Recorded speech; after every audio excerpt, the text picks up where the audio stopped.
2007年，李迪華下班在公交車站等車，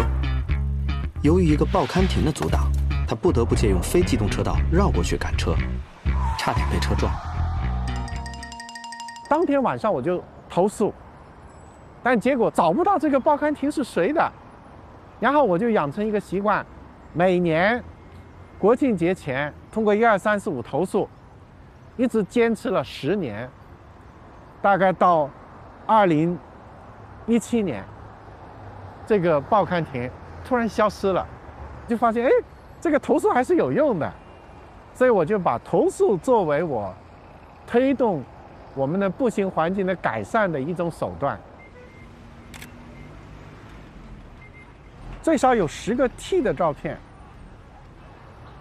如果通過微博讓更多的人看到，哪怕有一個人能對這些照片產生共鳴，